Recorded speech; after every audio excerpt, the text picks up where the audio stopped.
Aujourd'hui, vous allez entendre les conseils d'une diététicienne sur les stages thérapeutiques. Elle va vous révéler comment elle sélectionne ses stagiaires et à quelle période de l'année. Elle va également vous donner des conseils sur quels livres acheter et quelles sont les matières indispensables pour réussir son stage. Également des astuces sur la lettre de motivation et plein d'autres conseils dissimulés tout au long de la vidéo. N'hésitez pas également à vous abonner à ma newsletter dès maintenant. Le lien est en description, les portes vont ouvrir en décembre. Vous allez recevoir par mail plein de conseils sur le BTS diététique.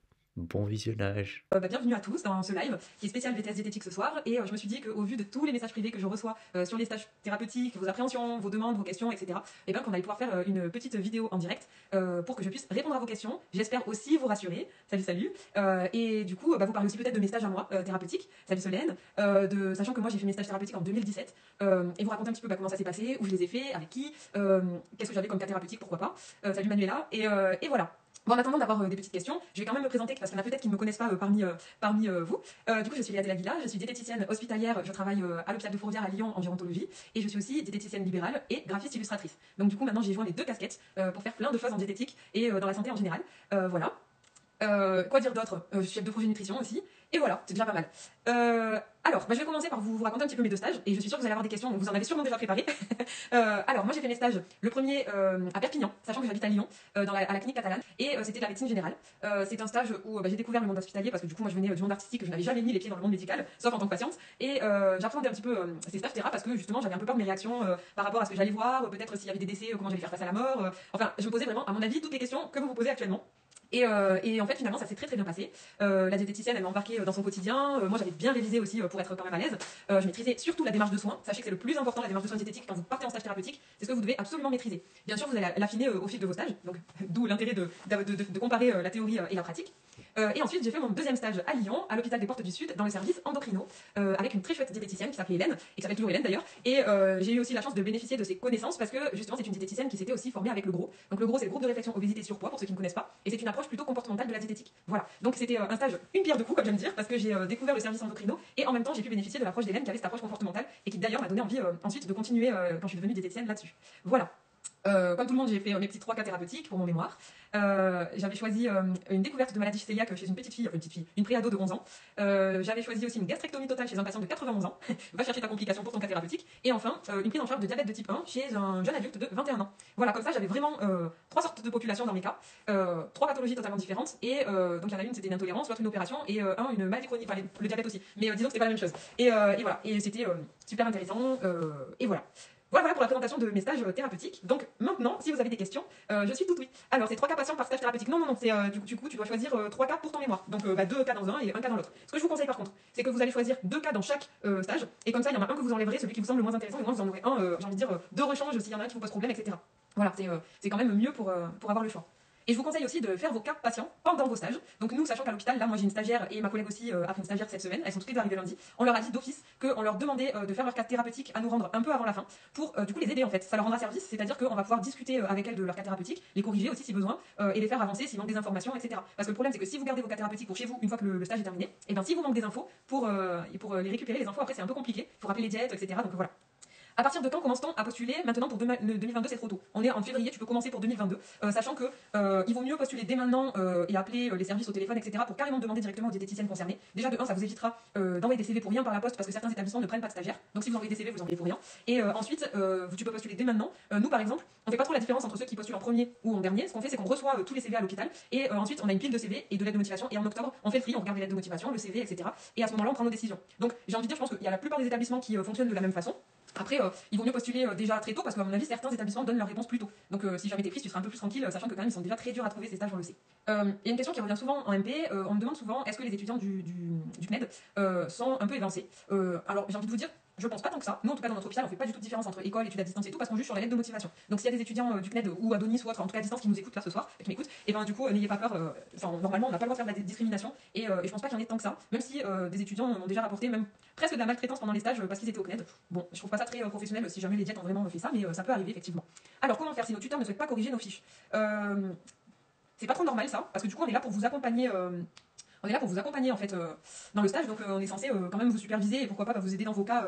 Voilà, comment faire tu peux peut-être appeler les tuteurs du CNED, si tu es au CNED, pour leur demander justement ce qu'il en est et si quelqu'un peut t'aider au niveau du CNED. Je sais qu'ils sont assez disponibles quand même quand on demande ce genre de choses. Est-ce qu'on peut faire le stage en EHPAD? Alors il faut que ça soit une structure médicale, donc il faut que ça soit médicalisé, que tu sois encadré par une diète. Donc je pense que les EHPAD, je suis pas sûre. Voilà, donc quand en octobre vous triez les CV, oui, mais c'est l'hôpital, c'est nous, hein, c'est notre service diététique, on fait comme ça. Comme ça, en octobre, on organise pour généralement février, mars, avril, mai, quoi, à peu près pour les stagiaires. Donc voilà. Quelle est ta plus belle expérience en stage? Fou, il y en a tellement. Ah ben c'est bien, Calouchou, elle me dit on fonctionne comme vous au centre Lyon-Bérard, donc Lyon-Bérard c'est à Lyon aussi, hein, n'est-ce pas? Et c'est chouette, ça veut dire que du coup on est sur la même longueur d'onde, c'est vraiment cool. Alors attends, je regarde, la plus belle expérience je garde, ok. Alors la plus belle expérience en stage, franchement il y en a plein. Je pense que globalement c'est les relations thérapeutiques évidemment, mais que j'ai eues avec les patients. Ça s'est très bien passé avec eux, je me rappelle encore de leur nom, comment ils ont réagi, des discussions qu'on a eues, etc. Et pas forcément que mes cas patients évidemment. Je trouve que c'était, en fait ce que j'ai apprécié c'était que c'était une super belle découverte du métier, en tout cas je suis bien tombée. Et les meilleurs souvenirs, je pense que c'est les fous rires avec Karine à Perpignan, sachant qu'on a dû rigoler à peu près 5 jours sur 5 et j'avais des abdos en béton pendant le stage. C'était une super bonne ambiance. Ok, alors il y a des diètes hein, en plus parmi nous là, c'est bien les collègues, vous êtes là, c'est chouette. Ok. Alors, la relation soignant-soigné est tellement importante complètement. Et c'est là aussi où on voit que, en tout cas dans le niveau diète, au niveau de la diète, Mathilde, ma stagiaire, elle a vu lundi, on fait pas toujours que de la diète au niveau du patient. Il arrive qu'on fasse un peu de social, qu'on contacte des proches parce que le patient il veut vraiment parler aux proches, etc. Et je trouve que ça c'est vraiment une dimension humaine qui est très importante dans le métier et qu'il faut pas penser que diète quand vous allez voir un patient. C'est pas non plus trop vous éparpiller, mais en tout cas le patient il risque de vous demander des fois des choses qui n'ont rien à voir avec la diète. Donc voyez ce que vous faites dans ces cas-là. Alors au niveau de la lettre de motivation, ou même quand on appelle l'hôpital, on demande d'avoir le service diététique. Oui, tout à fait. Et du coup, alors ça je vais y venir justement. C'est une bonne question qui va me faire rebondir sur comment se passe un entretien téléphonique avec les diètes. Alors déjà, je vous conseille d'appeler donc le service diététique effectivement ou le standard qui va vous le passer. Et surtout, quand on va vous passer les diététiciennes, pensez toujours les diététiciennes, c'est pas vos copines, hein, parce que nous on a quand même eu des gens qui nous ont appelés et qui nous ont dit, j'ai décroché, on me dit ouais, c'est le service diététique. Alors déjà on dit pas ouais, on dit bonjour madame ou bonjour Léa si vous me connaissez. Mais du coup pensez à vous présenter. Bonjour, je suis patati patata, je suis à la recherche d'un stage diététique, est-ce que je ne vous dérange pas et du coup, est-ce que ça vaut la peine que je vous envoie ma lettre de motivation, etc.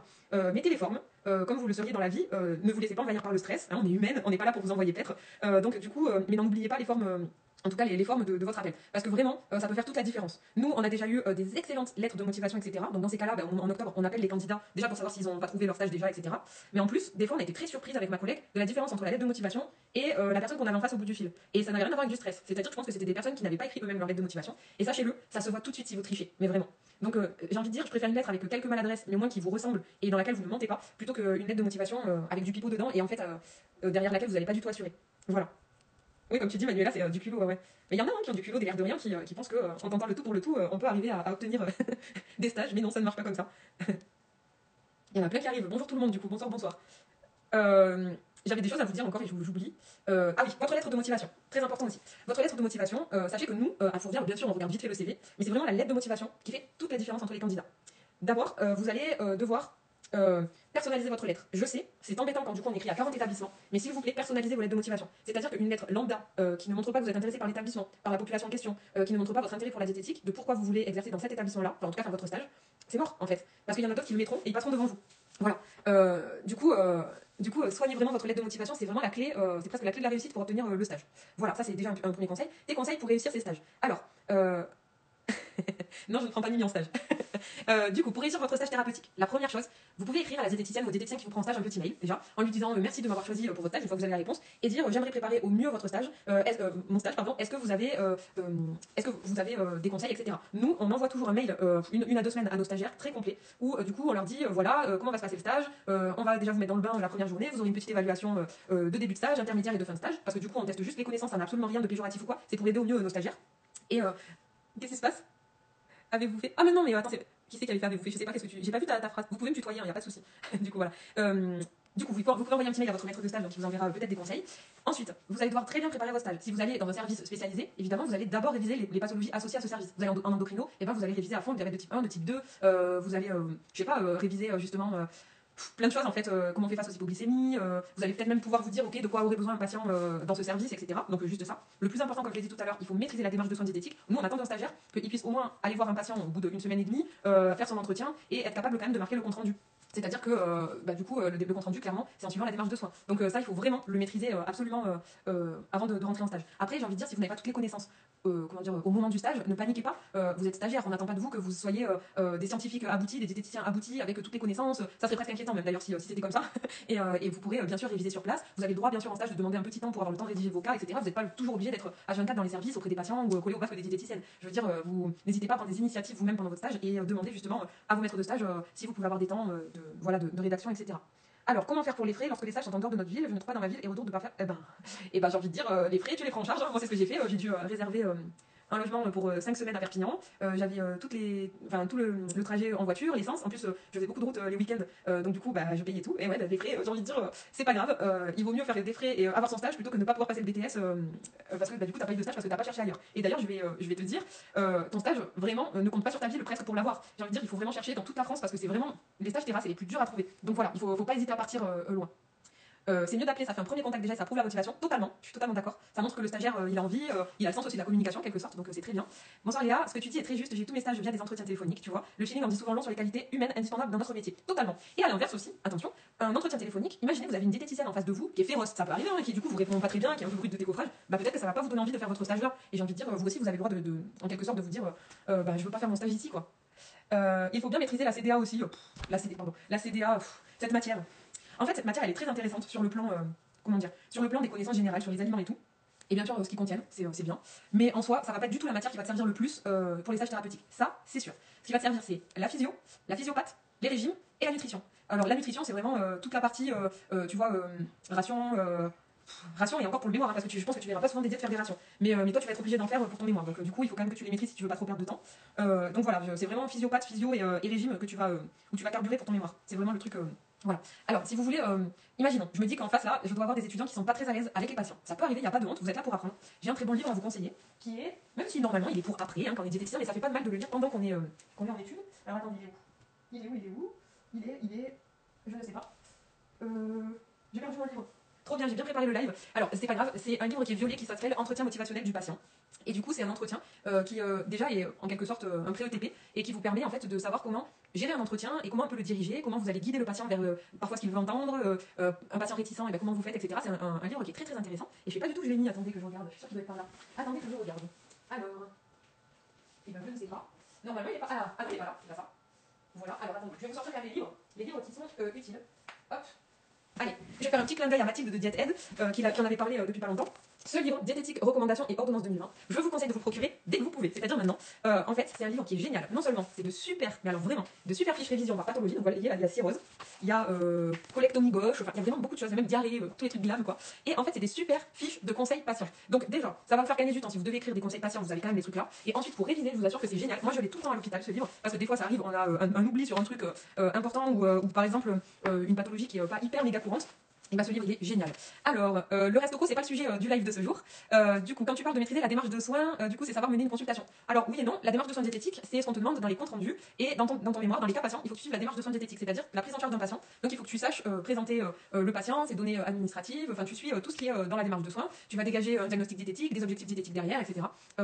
Du coup, c'est ça que tu dois faire. Et en fait, tu dois de toute façon faire tes cas thérapeutiques selon la démarche de soins diète. Donc, oui, je vous redonne le titre du livre. Donc, c'est Diététique, recommandations et ordonnances 2020. Donc, vous voyez, c'est prévention, comportement alimentaire, pathologie, traitement, chirurgie. Alors, je vais vous donner un exemple, c'est vachement bien. Vous avez aussi un truc qui est quand même chouette, c'est une liste des CNO, donc des compléments nutritionnels oraux, avec ce qu'ils apportent en énergie, en conditionnement, en particularité, etc. C'est vraiment très bien si vous tombez. De toute façon, à l'hôpital, les CNO ils sont partout, et c'est quand même bien de les découvrir en stage et aussi de les connaître. Parce que après, si vous êtes embauché direct après le BTS, ça arrive, je vous rassure, et du coup, vous aurez quand même des super connaissances. Vous voyez, il y a la maladie de Crohn, il y a l'ostéoporose, les pancréatites, le surpoids, obésité, syndrome de l'intestin irritable, trouble de la déglute. Vraiment, c'est un livre, je pense, quel que soit le stage que vous faites, quel que soit le service, vous en aurez besoin. Et vraiment, vous en aurez besoin pour réviser. Je pense que si vous ressortez les conseils qu'il y a là à l'examen, c'est super bien. Voilà, ça m'embête, je ne sais pas où j'ai mis mon livre, que je voulais vous montrer, qui est hyper important. En plus, je sais à quoi il ressemble et tout. Soit je suis myope comme pas possible, j'ai vraiment, soit je l'ai déplacé et je ne sais pas où je l'ai mis. Bon, en tout cas, ça s'appelle Entretien motivationnel du patient. Et c'est un livre violet. J'essayerai de vous le redonner en story, voilà. C'est très général. Et oui, forcément, Aurélie, c'est pas non plus aussi pointu qu'un cours, mais en fait, c'est général, je suis d'accord. Mais ce qu'il y a, c'est qu'au moins, si dans l'urgence, il y a quelque chose à faire pendant le stage ou s'il faut un petit rappel par rapport à vos grosses connaissances, et du coup, c'est pratique pour se remémorer globalement le truc. Parce que oui, c'est général, dans un petit livre comme ça, plein de pathologies répertoriées, forcément, on se doute que c'est pas. Voilà. Alors, travaillez-vous en collaboration avec des psychologues? Alors, oui, déjà à l'hôpital, on a un service psycho, c'est-à-dire qu'à l'hosto, nous, donc en Gironde, on a tout un couloir où c'est que les rééducateurs, donc il y a psychomotricien, orthophoniste, ergothérapeute, musicothérapeute.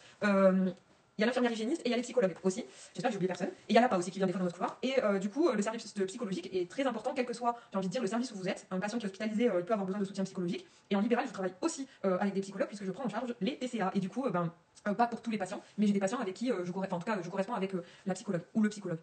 Voilà, tout à fait. Cela ne suffit pas pour une vraie PEC. J'ai été un peu déçue. Mais oui, c'est ça, Aurélie, c'est ça. C'est exactement ça. On est d'accord que ça suffit pas pour une PEC. Il faut beaucoup plus de connaissances que ce livre. Hein. On est d'accord. Comme je vous le dis, regardez, c'est un tout petit livre. Il y a tout qui est répertorié. C'est vraiment général. Donc effectivement, vous n'allez pas expliquer à un patient sa maladie et tout avec juste ce livre. Il va falloir que vous révisez les cours. Hein, attention. Mais c'est un bon moyen de réviser, de se rappeler. Clairement, je pense que en vacances, c'est le bon livre à avoir qui se lit hyper facilement pour réviser tranquillement. Quand on a envie de s'aérer un peu le ciboulot, c'est pas le truc qui va remplir la tête. Voilà de trucs. Du coup, on sait le service de la diététicienne quand on l'a au téléphone. On peut le voir sur le site de l'hôpital. Alors, c'est toujours bien quand même avant d'appeler de vous renseigner sur l'hôpital et si c'est pas marqué sur le site, effectivement de dire aux diététiciennes j'ai regardé le site de l'hôpital, est-ce que vous exercez sur tout le site ou quoi, mais sinon oui, renseignez-vous quand même avant. Je vous donne un exemple, on est en Géronto uniquement, on a quand même reçu des lettres de motivation qui nous disaient je suis très intéressé par la pédiatrie, votre établissement m'intéresse. On est resté un peu sceptique. Donc voilà, oui, renseignez-vous bien avant. Et de toute façon, normalement, le diététicien ou la diététicienne que vous avez en ligne va vous dire est-ce que vous avez des questions. Donc on s'attend à avoir des questions quand on pose ça. Sinon, si la personne dit non, bon, ok, d'accord, ça c'est pas éliminatoire, mais ça fait un drôle d'effet. Est-ce que la biochimie te sert au quotidien et en stage?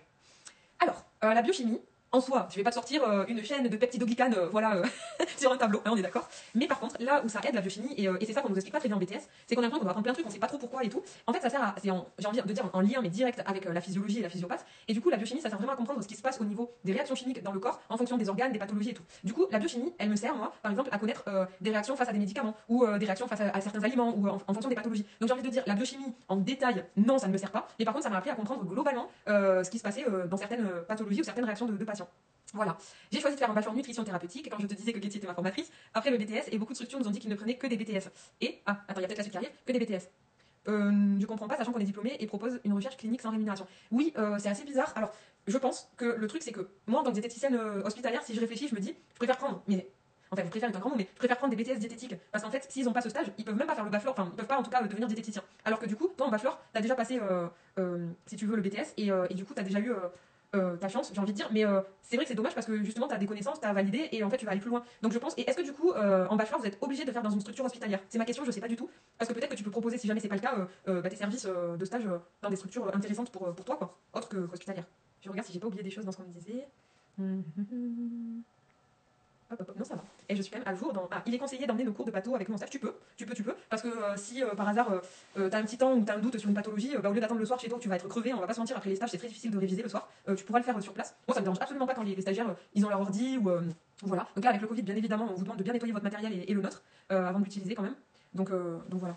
Ah, t'es obligé de faire un des deux. Et ouais, en stage de structure. Ah, c'est embêtant ça. Ouais. Du coup, Marion, non, tu peux y aller tranquille avec certains cours, ça sera pas mal vu du tout. Tu peux.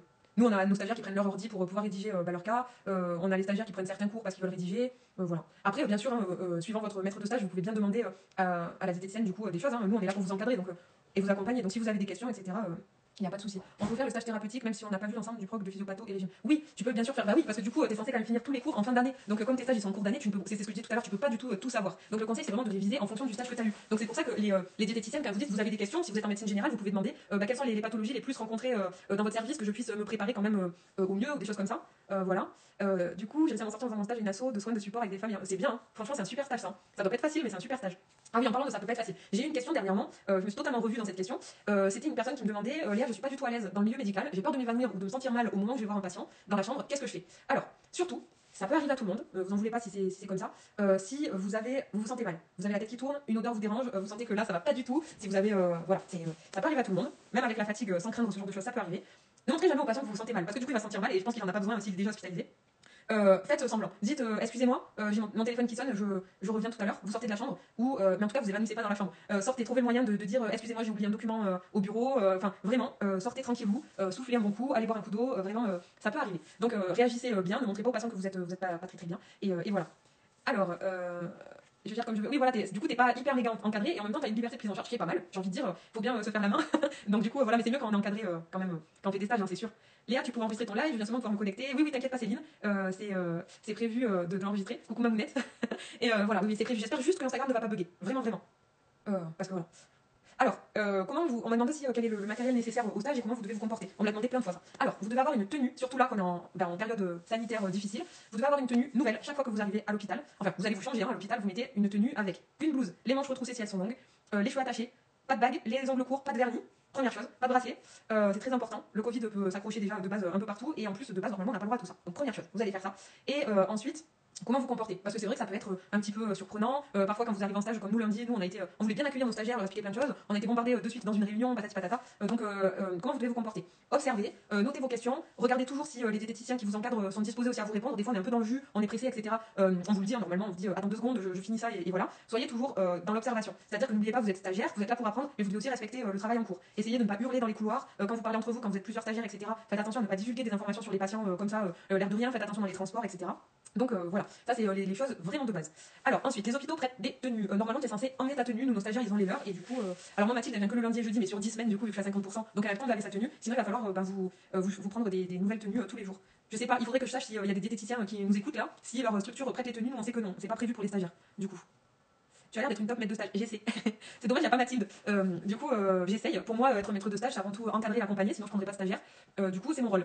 Et puis aussi, c'est de former un futur ou une future diététicienne, en tout cas dans vos métiers. Donc, si je fais mal mon boulot, j'ai un peu ma responsabilité aussi là-dedans. Ça sera aussi un peu de ma faute si la personne, elle n'est pas au top, au-delà de peut-être pas avoir révisé, etc. Mais en tout cas, il faut que sur le terrain, elle sache bien comment ça se passe. Donc, j'espère que Mathilde, ça lui plaît. Même envoyer un petit message lundi soir, je pense que ça lui plaît.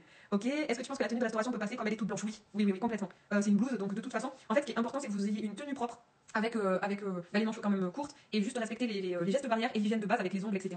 C'est le plus important. Donc oui, tu peux prendre ta tenue de restauration, il n'y a pas de souci. Et prenez aussi, en temps de Covid, là, des baskets que vous utiliserez que pendant votre stage. Ramenez pas les baskets chez vous, vraiment, je vous conseille. Vous les laverez bien à la fin de votre stage, mais les ramenez pas tous les soirs chez vous. Voilà. Est-ce que tu peux nous conseiller par rapport au poste BTS, des formations psycho, comment tu as fait pour décrocher ce poste en milieu. Alors, ok. Attends, je regarde si avant il n'y a pas des trucs. Où s'achète ce type de tenue? Le Bon Coin. Franchement, cherchez pas. Moi j'avais acheté tout sur le Bon Coin. Je m'étais dit, au pire, ça me servira pour la suite. Au pire, je vous revendrai, mais du coup, je les ai gardés quand même en souvenir. Voilà. Amiens, ils prêtent les tenues. D'accord, c'est une très bonne info. Angers, au CHU, ils prêtaient. Génial. Ok. Mon premier stage thérapeutique et je fais activement le second. Les deux structures m'ont fourni. Ah bah peut-être. Je pense qu'en temps de Covid, effectivement, les structures, elles se disent, quitte à avoir des tenues propres, on préfère s'assurer. Nous, c'est pas prévu, mais je pense que ça serait bien que ça le soit parce que, effectivement, s'assurer que le stagiaire il a lavé sa tenue à chaque fois entre deux, on n'est pas sûr à 100%. Donc, bon. Mais c'est très bien, donc ça veut dire que du coup, il y a des établissements pleins qui en prêtent. Donc ça, c'est cool. Alors, Amira, au niveau poste BTS, alors je ferai un post là-dessus. Pourquoi j'ai ça qui est apparu? Je ne veux pas écrire. Bon, ça veut pas. Ok. Ah va. Et ben je ferai un live un jour là-dessus sur le poste BTS, mais vite fait. Du coup, quand vous avez votre diplôme, le premier truc à faire, c'est d'aller à l'ARS avec votre diplôme, chercher votre numéro ADELI qui est indispensable pour exercer. Vous pouvez pas exercer sans votre numéro ADELI. Les formations en psychologie. Alors, moi, j'ai fait acte TCC avec Florian Saffer, c'est des formations numériques, enfin visio, enregistrées, je vais y arriver, qui sont très très bien, très accessibles niveau tarif, hyper complètes, je trouve. J'ai fait aussi TCA et comportement alimentaire.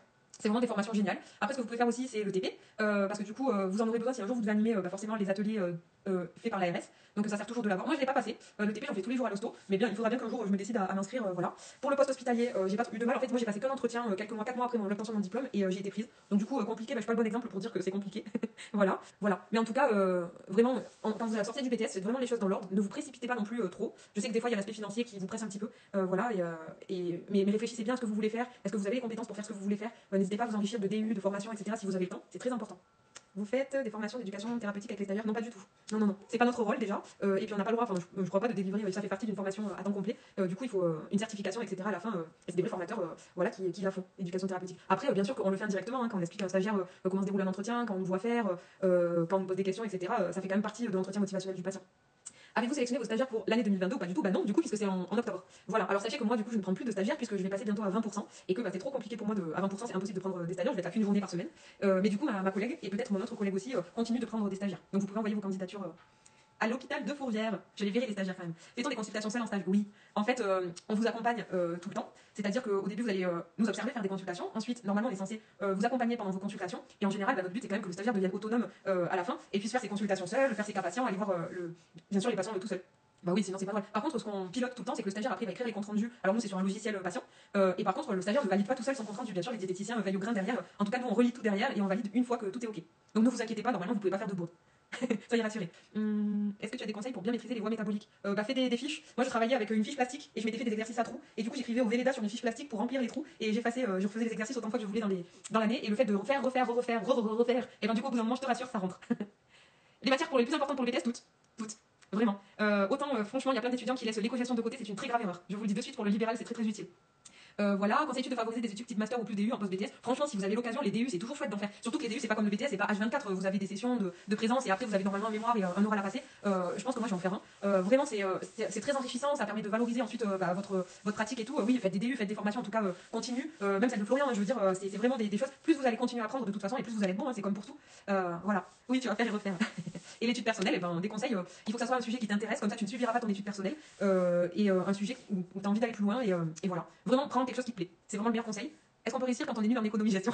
Bah oui. De toute façon, ce BTS, on va pas se mentir, il est pas très difficile à avoir. Toutes les matières, elles ont quasi le même coefficient. Donc si vous ratez, même si, imaginez, vous avez un 6 c'est pas terrible, hein, 6 dans une matière, vous avez 14 dans une autre matière, vous avez rattrapé votre 6. Donc vraiment, ne stressez pas. Pensez qu'il faut avoir 10 à chaque matière. Alors le but, c'est pas d'avoir son BTS au rabais, bien entendu, mais déjà, vous devez avoir 10. Et ensuite, essayez de faire vraiment au max pour être des bons diététiciens et avoir des bonnes notes, comme pour tout examen. Et vraiment, ne stressez pas pour ça, vraiment.